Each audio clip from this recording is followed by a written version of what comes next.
I'm Fleshman. I'm Jade Matias-Bell. I'm Erin Stoodley. And I'm Blue Faye. We will be reading 9 poems in 3 movements. Please hold your applause until the end. Thank you. The first poem is entitled Believers. You once wrote a poem like this because even at 9, we knew from Ernest Drake that diamonds were precious. Those years I was healer, force-fed you my cure-all of maple leaves, and when I found a round stone at Jenny Lake's depths, we became parents. We read up on all taming guides and certified field books that we could find in our library, incubated our new child beneath the warm mauve glow of your lava lamp, lay on our bellies and waited, breaths held to the tops of our lungs for our preordained bit of life to emerge from its hard shell. You didn't know then that we were laughed at because 4th graders could not be parents, didn't know that we would later lose our skin to adolescence, change our views on ingesting leaves of any kind.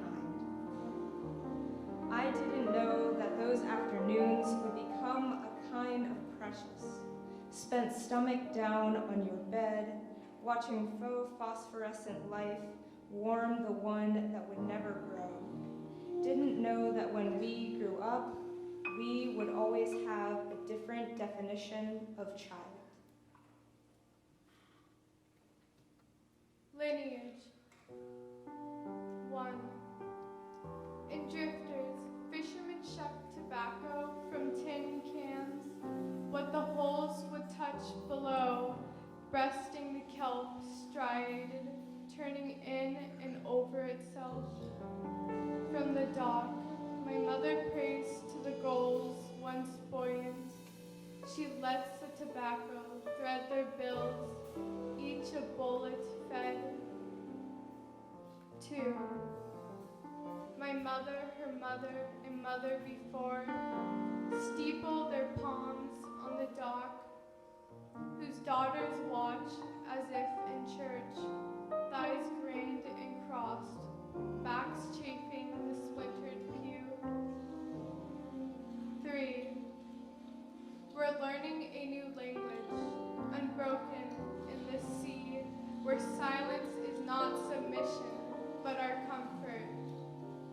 My mother rises, soundless from her kneel, beneath the pull of engine, wings lie tethered to the seabed, feathers parting, each stroke.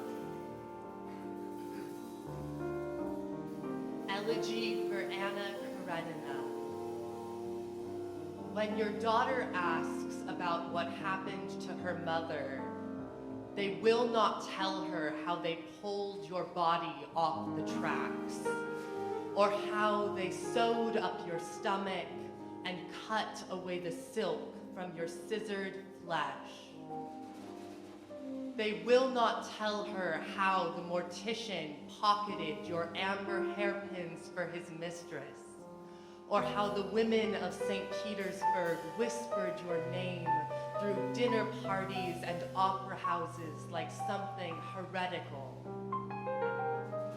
And if they tell her about that world of sharks and diadems, they will only say, "Wasn't it charming? Wasn't it romance?" But in the end, what good did the French lessons and the corsets and the Traviata do you? In the end, they buried you in an empty field, and now there are calla lilies growing in your bones.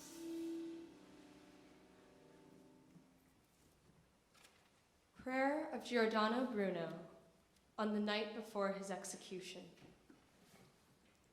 Each year is an axis around which turns a sphere of light.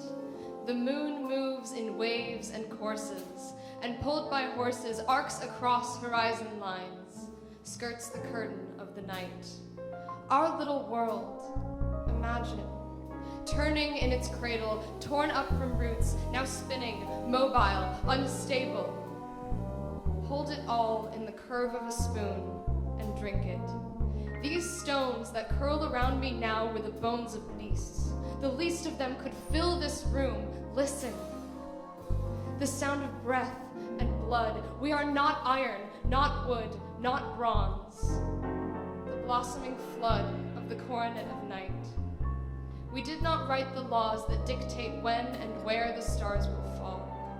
But still a thrill arcs through me, a thought that chills me and consumes me even now. Across the dark, there hurtle worlds like comets. Far above, the curtain of the firmament rustles. Listen, you can hear it, I swear. My falling in love.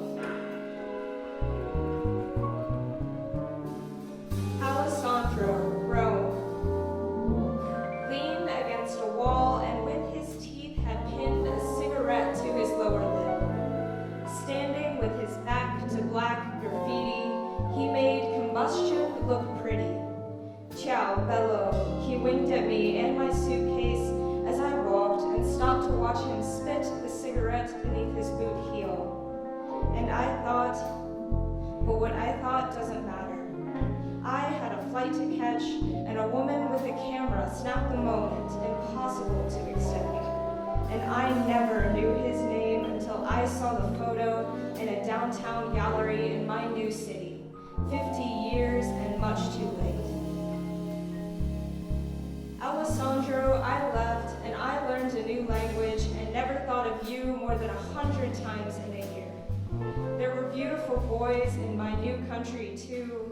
100 painted walls in the city that once was my city, where 100 boys lean winking at strangers, trusting the world to watch. And you know, as I rose above that country, lifted by something maybe lost, mi sono perso, and actually kept you. There will always be your charcoal upper lip, eyes glowing embers, for me only, then everyone else who wants it.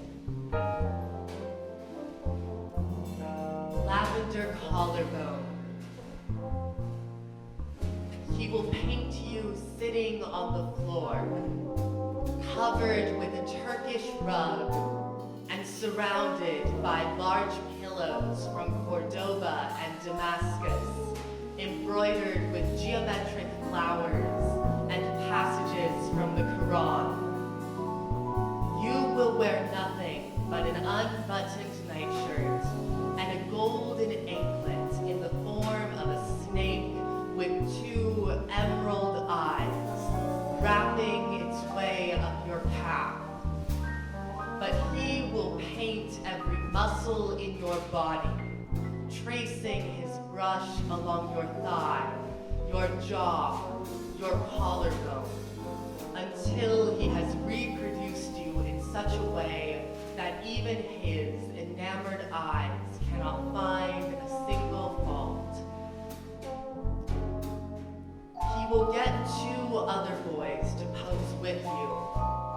One lying naked on the pillows at your feet, the other sitting next to you, washing your hands with rose water and lavender oil, his long, slender fingers momentarily intertwining with yours.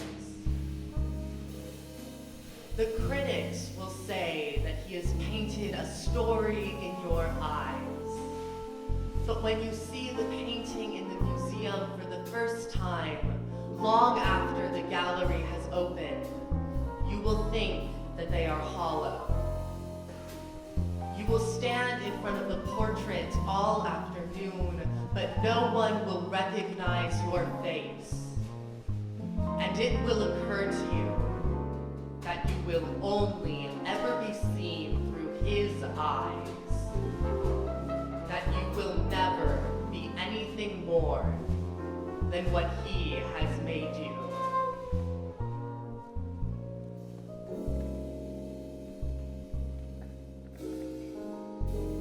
Hand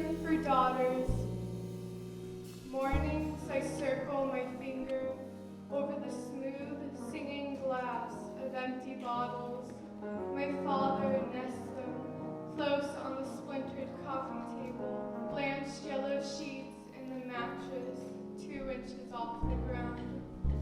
At midnight, when headlight strays catch the necks and amber shafts, and he's face down, leathered arms hung, calves tucked halfway between indolence and despondency, I cleared the table.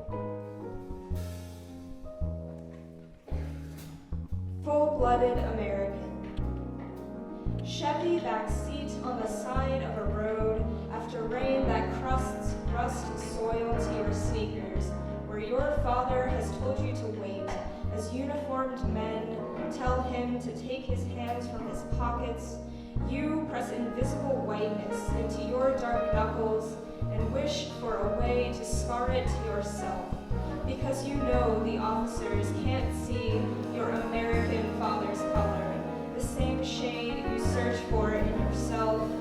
In the officer's blue eyes, you are a lost child, brown-skinned, and how are they to understand you are a paler version of your jungle-worn mother miles away? At last, you are released together. At last, you can't say there are no tilted and round eyes, no skin tone here, only water, earth, red and blue, and red and blue. The unexplained flickering red lights on the hills near Camp Pendleton move in funereal procession along the ridge, tracing, we think, maybe, a pattern not discernible from far away. These, combined with the evening, vivid, ominous, the light that peels the light off silhouetted palm trees in the wind until everything is different, the walls of my bedroom, the ghost of the ocean, until everything is a dream and we sweat in the still nighttime. These, we believe, are synchronous. These may reveal an unreachable edge. But in the 16 chambers of our hearts, we know that home is dish soap and sodium light, that our beds are the same, our electricity working, our scabs all healed because of this, the loosened chains slinking away under the hidden moon, the unexplained lights we will try not to dream about. Whatever is hidden, whatever is escaping, we think, maybe, we salute it. It has been done to protect this, all that we can describe, this kingdom of traffic lights and open bedroom